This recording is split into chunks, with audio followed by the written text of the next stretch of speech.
ስማ እዚ ዛንታ ደምዩ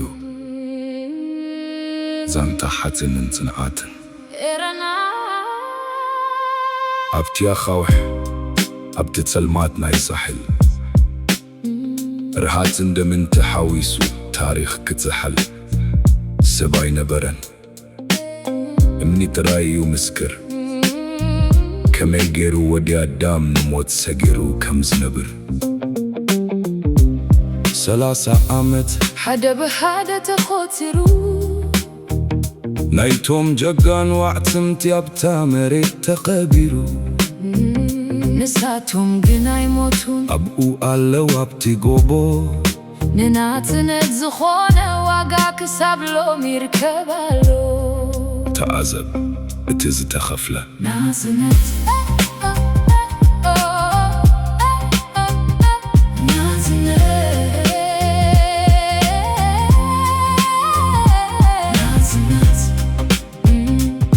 ግንቦት መጽት ብርሃን ሒዛ ንብዓት ዓደታት ሓቢሳ ንሓዘን ኣውፅያ መሊዛ ባንዴራ ክትውለብለብ ኣብ ሰማይ ኣስመራ እቲ ናይ ዓመታት ጓሂ እቲ ሓጎስ ተተካራ ግን ስማዕ እዛ ቃል እዚያ ረዚንያ ብቀሊል ዝመጽት ኣይኮነትን ዓዲ ገይራቶያ መጋልያ ሕደራ እዩ ናይቶም ብርሃን ዘይረኣዩ ንዓና ክነብር ንሳቶም ተሰዊኦም ዝተርፉ ኣይትረስዕ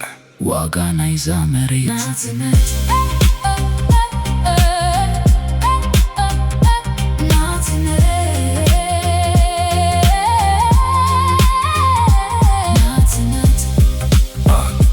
ሕጂ ታሪኽ ኣብድና እዩ እቲ ናይ ትማሊ ቃልሲና ኢሎሚ መኣዲ እዩ ሓድነትና ነሓሰ ከምቲ ናይ ቀደም ከምቲ ኣብ በረኻ ሓደ ዝነበረ ደም ኤርትራ ስምኪት ጥራይ ይኹል እዩ ንዓለም ዘገረመ ናይ ጽንዓት ምስሊ እዩ ክብሪ ንሰማዕታት ሰላም ንሃገረይ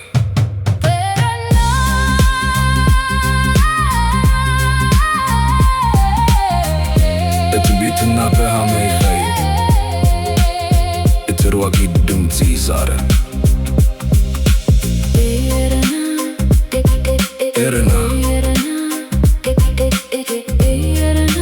ክሳብ ዘላለም